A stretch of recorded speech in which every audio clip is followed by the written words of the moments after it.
Cable బిల్లా ఎంత? 400 sir. Phone pay ఉందా? Scanner ఉంది మ్యామ్.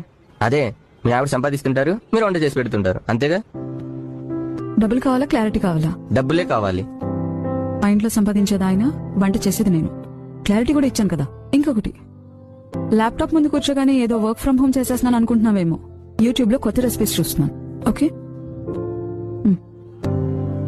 ఏమండి, అత్తయ్య గారి కోసం చీర కొన్నాను, ఎలా ఉందో చూడండి. మా అమ్మకి చీర ఇప్పుడెందుకు? మా అమ్మ ఇప్పుడు ఒక మాట అనేది, నేను సంపాదించిన ఫస్ట్ శాలరీతో తనకి చీర కొనివ్వాలని. ఇవ్వగలిగినా తీసుకోవడానికి తను లేదు. నాకు అమ్మైనా అత్తైనా ఆవిడే. ప్రేమతో కొన్నావు కదా, బానే ఉంటుంది. ఆయన మా ఇంటికి వచ్చి రామగుడి మీద అరుస్తావేంటి నువ్వు? నీళ్ళ నాకు నీ మీద హక్కులున్నాయి. నేను చెప్పినట్టు నువ్వు వినాలి.